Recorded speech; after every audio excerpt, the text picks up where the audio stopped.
Hi guys, welcome back to the Knitting Expat Podcast. Welcome! It's the first episode of 2021, I believe. We are today January 27th. And I will be honest, this first month of this year has felt like a year in and of itself. It's been a month. But yes, anyway, welcome. My name is Mina. I'll be your host today and every other day on this channel. So welcome. If you are new, thank you for checking me out. I hope you enjoy this podcast. And if you are a returning viewer, thank you so much for coming back. I really appreciate it. Today's format, we're going to go through just some initial announcements, housekeeping, things like that. Then we're going to move on to finished objects. I don't actually have any works in progress to share with you. I've got nothing on the needles right now. But actually that's part of the reason why I wanted a podcast, because I've got some yarn in acquisitions later that I will share, but I wanted to share it with you in yarn form before I cast them on and wind them up. So after this podcast is finished, I'll be winding up those yarns and getting some more projects going. Then have some upcoming releases, there's a little bit of spinning to share, some other little bits and pieces of news. I guess before we start with anything else, I should tell you where you can find me in case you're new here. So you can find me online as Knitting Expat on Instagram. You can find my designs for sale on Ravelry as Knitting Expat Designs. There's also a podcast group on Ravelry as well. I also have an Etsy shop, which is Mina Makes, and I have some designs for sale on there as well, but I also sell other things on Etsy, like I do some watercolors, and I've got some watercolor products and artwork that I sell on my Etsy. Then I've also most recently just set up a PayHip account. So my most recent pattern release, which I'll talk to you about in a second, which is just here, my most recent pattern release has been published on PayHip, and I'm going to be moving my pattern library over to PayHip and Ravelry. So I'll have them on PayHip and Ravelry as the two options for purchasing. I'm going to move away from Etsy for pattern sales. It's not the best sort of format for me in terms of what I want from it.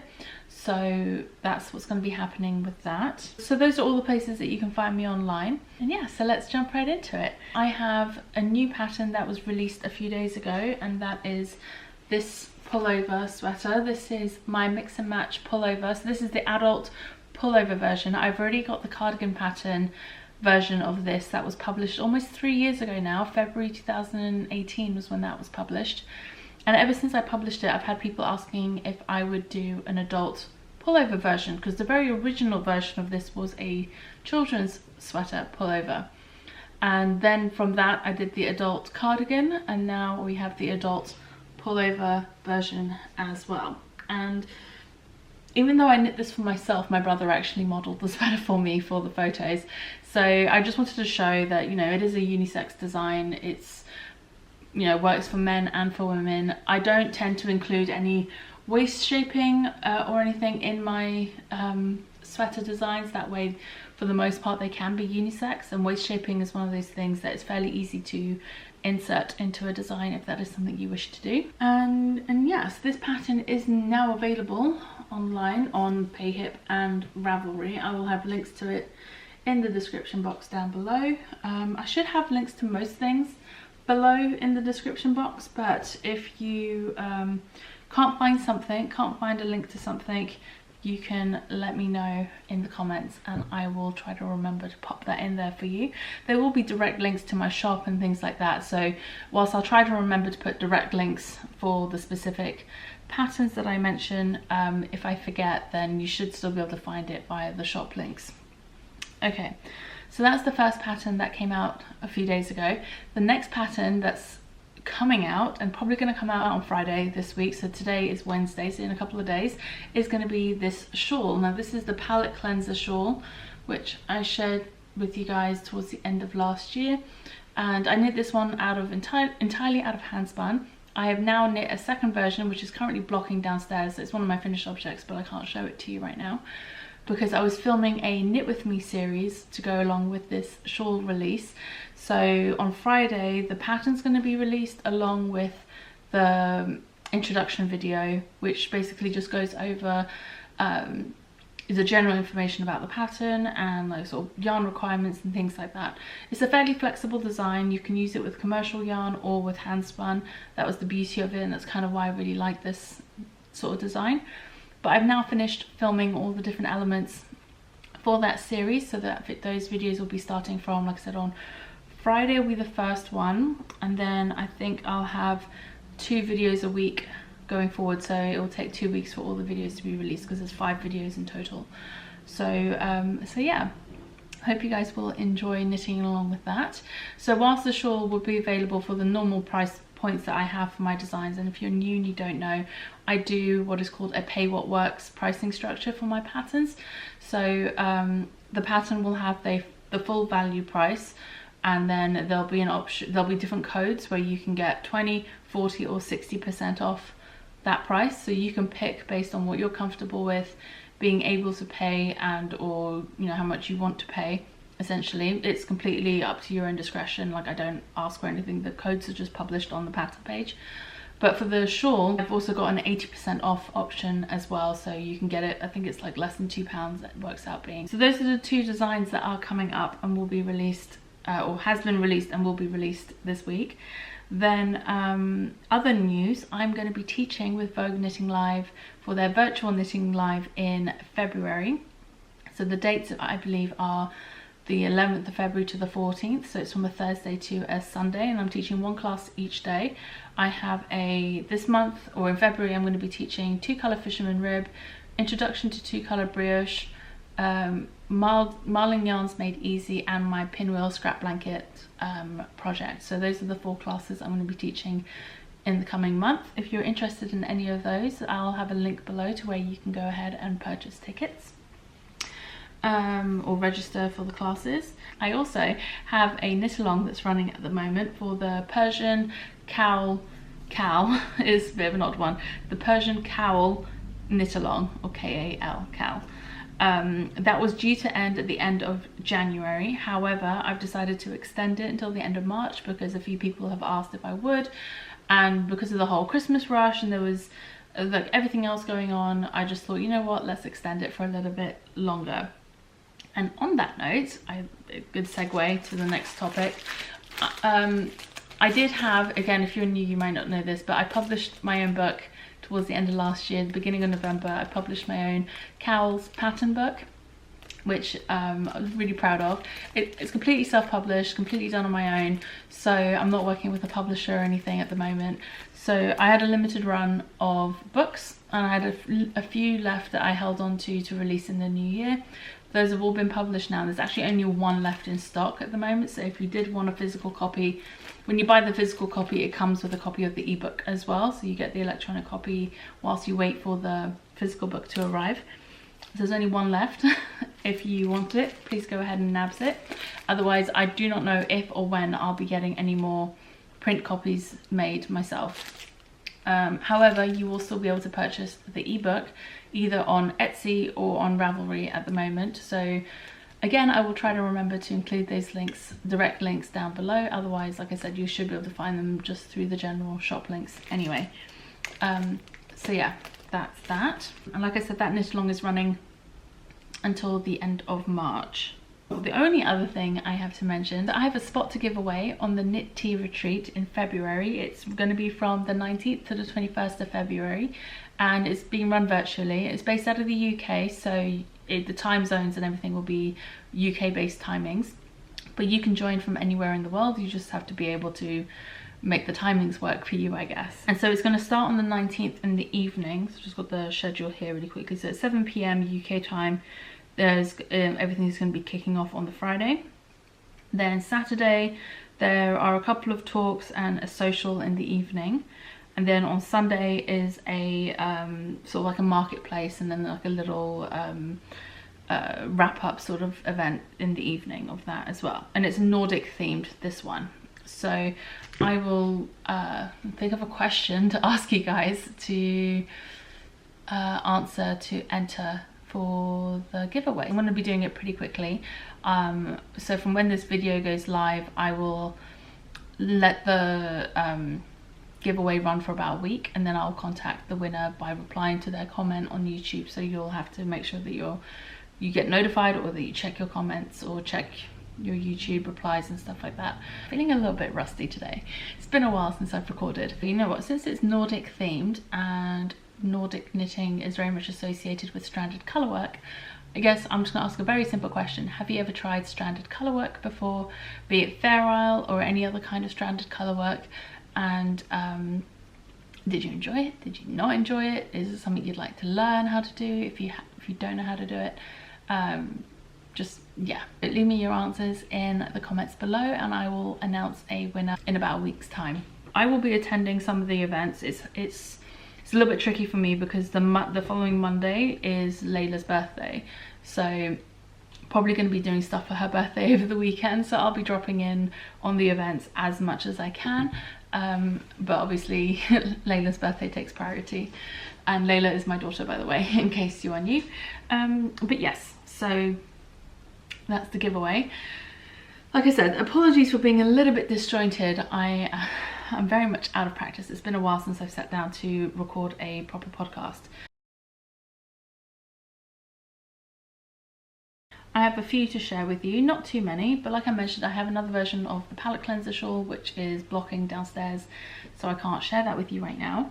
I do have this sweater to share with you, and I did share it in my Vlogmas videos, but I don't think I've ever shared it officially on a podcast. So this is a sweater I've designed. I haven't completely settled on a name for it. It's kind of like a modified set-in sleeve type of construction. Similar sort of construction style as my Yorkville sweater, which I absolutely love how that sweater fits. And so I really like that shape and silhouette and replicated that for this one. This one is a slightly longer body length, and yeah, just really fun sort of texture pattern in the fabric there. This is knit out of Farmer's Daughter's fibre on her Pishkun DK base, which is the purple base colour, and her Odang, which is a Surrey alpaca silk blend lace weight yarn, which is the fuzzy grey, and I think that was in the Paul Newman colourway. I can't remember what the purple aubergine colour was called. I can't remember off the top of my head what that was called now, but this is a design I started in October last year, started knitting it on what would have been Rhinebeck weekend, and I finished it around Christmas time. It kind of went on hiatus for a little bit in the middle there, and then it's now finished. It's just waiting for me to get around to actually typing up the instructions and getting the pattern written up for that one. So it's on the never-ending to-do list of things that need to get done. Okay, other finished objects that I have to share with you is this is my hand spun feta cowl. So the contrast colour, all that variegated colour, is my hand spun, and the background sort of green mossy colour is a skein of DK weight yarn by Skein Queen. This one is a large 200-gram skein, and it's a really lovely double loop cowl. This is the feta design from my Cowls ebook. This is actually the first sort of design, but I've done it as a tubular cowl following the any gauge method in the pattern, which is a really fun one. And yep, so that's my feta cowl that I've done for that. And then I've got 3 pairs of vanilla socks to share with you, so nothing super exciting here. 2 pairs of Felici, and one is by Bumbling Yarns, which is a UK based dyer. It's Laura, and she's the Lonely Knitter on Instagram. And so this was her Your Filthy Animal colourway, so Home Alone reference there. And I got some mini skeins from her as well, and popped those 2 of those in for heels and toes. Sorry, cuffs and toes. I left the heel in the main colour yarn. It's my standard vanilla sock recipe. I just added some sort of slip stitching on the back of the leg just above the ankle for a bit of extra reinforcement. These socks will probably be for my brother, and he quite likes it when I do that little detail on his socks, so hopefully he will like these. And the other 2, like I said, are by Felici. So this one is the What's It's Galore colourway. So Felici is by Knit Picks, so it's a fairly affordable sock yarn. I think they work out to be about £5 per 50-gram ball, so pretty affordable. And the other one, I think it's called Autumn Cabin or Winter Cabin or something cabin. And this one's really nice. I really like the colours in this one. Probably going to keep this one for myself, but we'll see. I might change my mind. But yeah, so these are those. My standard sock I do have 2 vanilla sock patterns actually that is published on Ravelry at the moment. One is just, it's called How to Knit 2 at a Time socks, but that's just a general vanilla pattern. You can still follow it if you don't do 2 at a time, and that just includes a very standard wrap and turn short row heel. Then I have another one that's called Mina's Vanilla Sock Recipe, which is a paid for pattern. So the first one is free.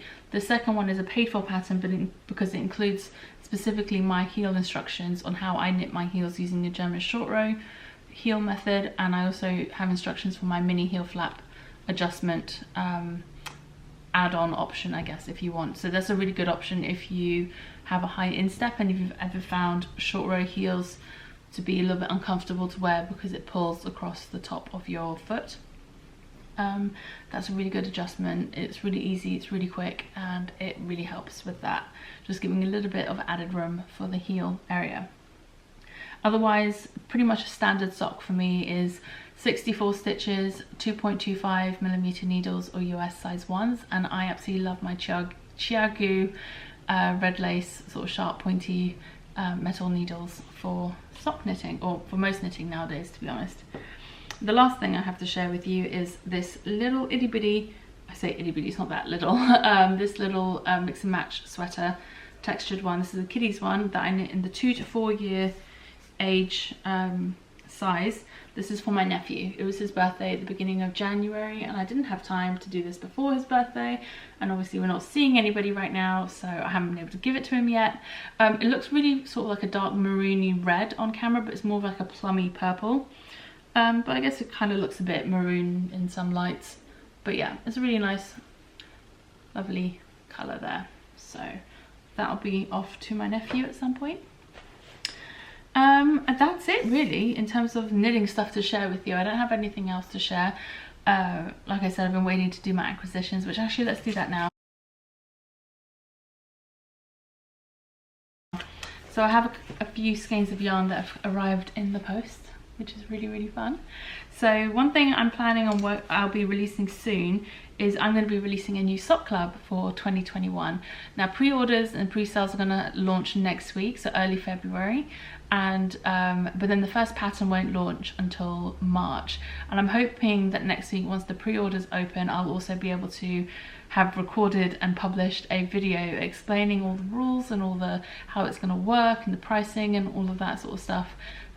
Even though it's all going to be written out and included in the description of the ebook and stuff, I know people tend to like having a visual thing to listen to as well. Sometimes it helps, so I like providing options on getting information to you guys. So I've made a real focus for this particular sock club to work with dyers that identify as BIPOC or Black, Indigenous, or otherwise people of colour. And you know, it's important to me to, I know that as a designer I have a certain level of influence within the community, what I talk about. You know, I'm not as big a name of a designer as some, but still I know I have a platform of some kind, and I've been thinking really hard about different ways I can help support the BIPOC community, you know, of which I technically am a part of myself. So it's just one of those things that choosing what yarns I design with is one thing that I can control, and so I can choose who I support by choosing, I hope this makes sense. Does this make sense? By choosing who I work with, you know, that's me giving my voice to supporting those businesses. And so I've chosen to work with, like I said, BIPOC owned dyers. BIPOC owned dyers? No. BIPOC owned yarn companies. I'm sorry, I'm really struggling to get my words coherently put together, so I'm really sorry if this is annoying for anyone to watch. I'm just trying to make sure that I'm getting my point across the way I intended. Anyway, the first 2 months yarns have arrived essentially for the first 2 months. So I tried to pick dyers to work with, one based on the fact that I enjoy their work, and secondly because, you know, there's some link between them and the particular month I've paired them up with. So I don't want to give too much away about the theme, but it's all relevant to the theme of the sock club as well. So with all that being said, the first one is by, so the first yarn is by Fruitful Fusion, so Ishrat, and she's a UK based dyer, and I'm not going to tell you, but that is somewhat relevant. Anyway, so this was her colorway that she created based on what we discussed for the pattern. So this is something she's dyed specifically for the club, and I need to speak with her a bit more about, you know, if she's going to have this specific colorway available and when it will be available, etc. But the idea would be that the dyers would have the same colorway available for purchase if you'd like to use the same yarn. So this is a 100% BFL, superwash BFL 4-ply fingering, 100 grams, 400 meters yarn. And I really like BFL for socks, and it's a great way to have sock yarn that doesn't have nylon. I mean, it is superwash, so there is that, but at least there's no nylon in it, so that's fun. I have nothing against having nylon in my socks or not, but I know some people do, so I wanted to mention that. Ishrat was really sweet, and she also sent an extra skein of yarn. So this is her Deep Sea colorway, and it's an 80/20 superwash merino nylon high twist 4-ply. It's 100 grams, 450 meters, so that's a really high yardage. Beautiful. She does some really beautiful speckled yarns. If this will focus, that'd be nice, wouldn't it?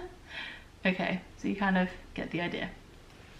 So the dye for the second month is Trey Liz, and Liz is so sweet. I've had the pleasure of meeting Liz a few times over the years at different fibre events around the world, mainly in New York. But yeah, so she has dyed the second month's colourway, and again, I absolutely love the colours she's gone with. It's more of a tonal with some really light sort of speckling in some parts, which will be perfect. Okay, so that's what I have for acquisitions, and these two are going to be wound up pretty sharpish because I want to get those first two designs knit up quickly. So yeah, so they're done and ready to go, and so I can get to photographing them too.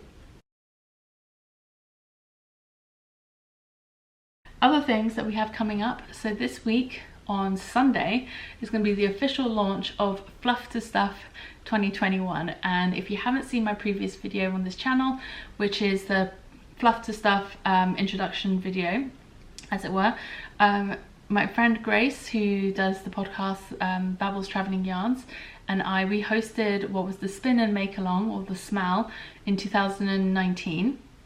And that was so much fun, and we learned a lot from the experience, and we've tweaked things a little bit, and we updated the name, we added another person into the organising side of things, the lovely Mars from Hey Brownberry. So the three of us are have put together, are running this Fluff To Stuff this year, and we've gone with Fluff To Stuff just because it's a more fun name than Smell, just because it's more fun, and we thought it'd be a nice name to have. Anyway, if you want more information on that, if you want to take part, you can check out that video. There is also a separate Instagram account, which is just Fluff To Stuff 2021, and there's also an Instagram, a Ravelry page, which is also Fluff To Stuff 2021, and yeah, we're going to be doing monthly meetings. It's going to be, most often it's going to be the last weekend of each month. We already have all the dates published on the Ravelry group in the video that I've posted, and also I think on Instagram as well. So the dates are all published for when the meetings are going to be, and the tickets will go on sale a week or two prior to that, just to allow people to get tickets for this, because it is on Zoom, so it's limited numbers, just to make it manageable. But you don't have to take part in the Zoom events to take part in the overall event. The whole point of Fluff To Stuff is to turn your fluff, your spinning fibre, into yarn, and then ultimately into stuff. So something you've knit, like for me this shawl would be something, for example, or this cowl. It doesn't have to be entirely hand spun, as long as like half your project is hand spun. So for example, this cowl is half hand spun, half commercial yarn, things like that. So I've been doing a little bit of spinning to kind of get back into the groove of things. I had a bit of a spinning hiatus for most of last year, but so yeah, that's a really fun thing that's coming back. This is a recent spin of mine. This has been washed and finished. I just haven't measured it yet, so I don't have the final measurements. This was a braid by Dye Candy, and it was just a custom blended merino top, and yeah, it was just a really fun sort of colorway. And yeah, not sure what this is going to be. This was just sort of like a get back into the groove kind of spin for me. And I'm doing a few more of those prior to the launch of Fluff To Stuff.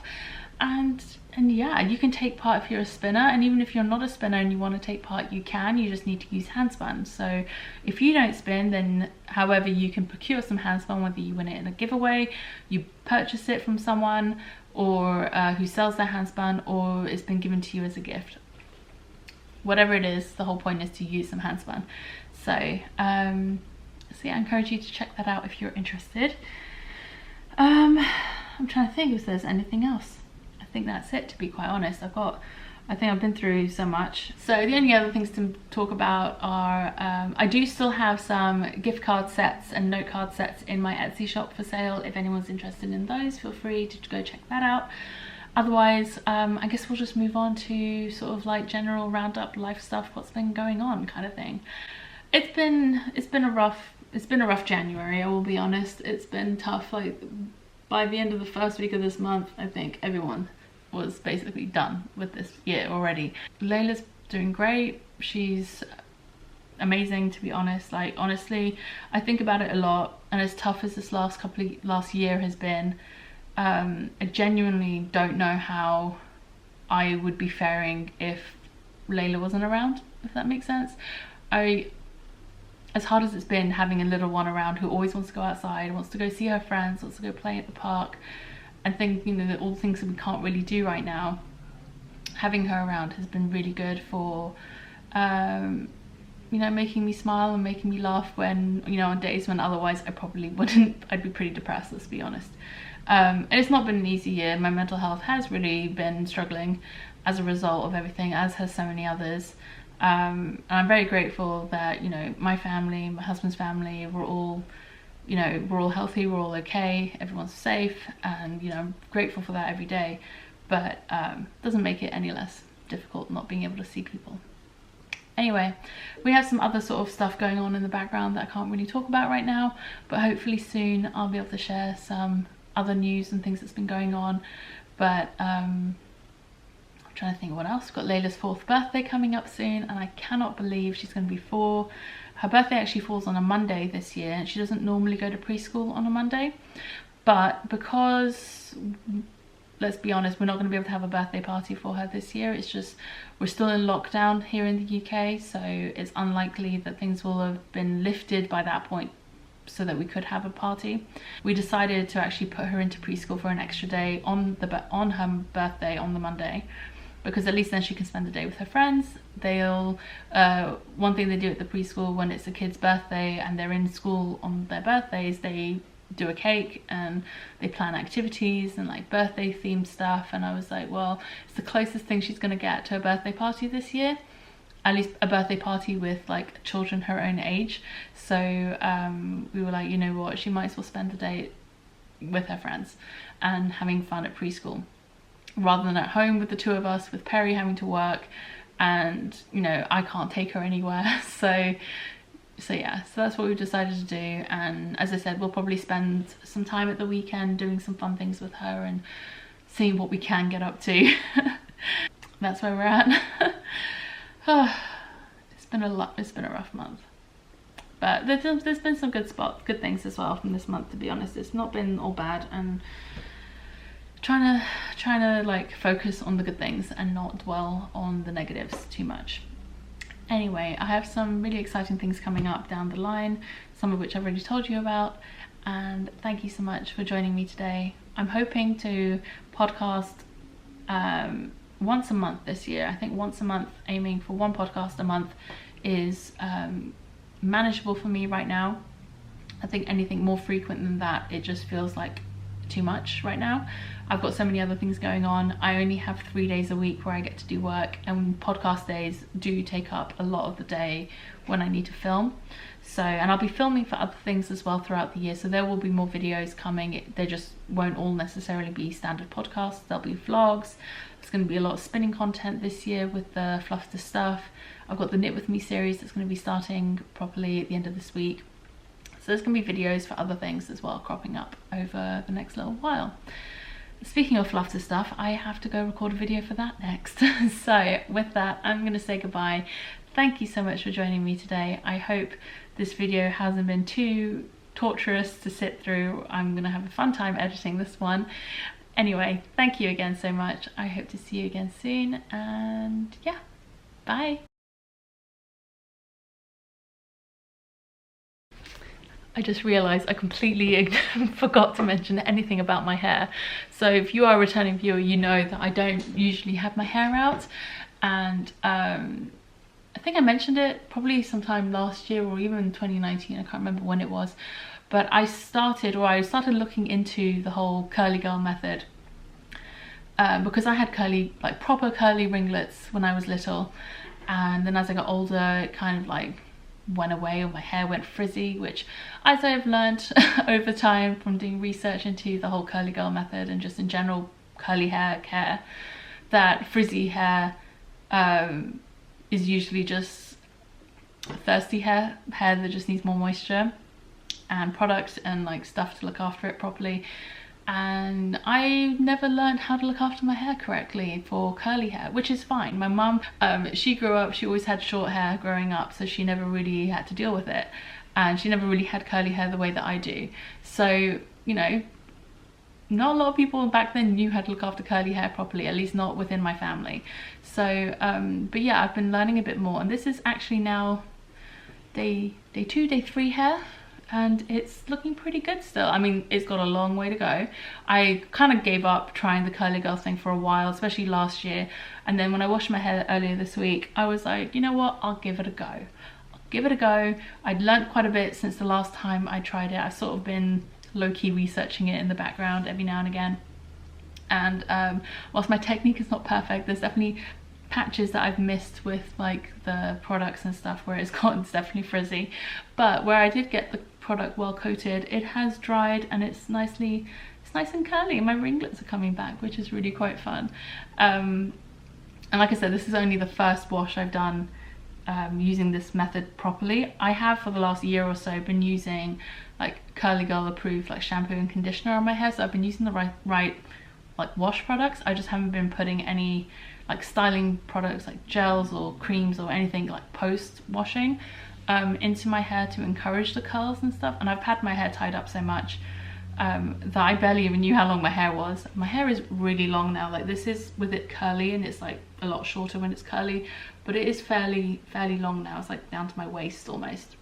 So I had hoped when we came out of our last lockdown that I would be able to get a haircut, go to a hairdresser that actually knows how to like work with curly hair and get a curly hair sort of haircut that works, because right now like I can feel like the top of my head is very flat, so I feel like it needs a bit more. My curls also tend to come back a lot better when my hair is shorter, so I kind of wanted to go for a bit of a chop. It's been 3 years since I last had a haircut. I remember the last time I cut my hair was just before Layla's first birthday, so it's been about 3 years. Due another haircut soon, so I'm planning on actually going short again like I did last time and donating my hair. I've been doing that pretty much since my early mid-20s, so about 10 years now. Every couple of years I'll get my hair cut sort of like long-ish bob length, like chin length, and then donating the hair to charities that make wigs for children or women with cancer. So because I don't dye my hair, I don't treat my hair, I don't do anything to my hair, to be honest. It's all natural, so as long as I can, I will keep doing that. But once my hair gets beyond a certain point, the curls kind of would stop forming as well, and that's because I wasn't doing the curly girl method properly, or I wasn't looking after them properly. But yeah, anyway, I'm rambling a lot about hair now, and you guys are probably not interested anymore. But anyway, so I'm looking forward to seeing how much better my hair will get over time. It's still fairly frizzy, like I said, it does need a lot of moisture. I need to try doing a hair mask at some point. I'm really low maintenance when it comes to like hair and stuff, so I think that was one of the reasons why I gave up initially. I was a bit overwhelmed thinking that it was going to be this big ordeal, that I have to look after my hair and like spend all this time doing it. But like I said, I've done more research and I found ways that I feel like are more workable for me. So we're going to give it a go and we'll see how it goes. any product recommendations, feel free to let me know below. Bear in mind, I am in the UK. I can't order stuff that's only available in the US. So I guess more specifically, if you are in the UK and you know of any good sort of like curly hair products, please let me know. I already use Shea Moisture at the moment. I use their shampoo and conditioner, and I also use Cantu. I use their gel and leave-in conditioner. So any other recommendations, highly appreciated. All right, take care. Bye.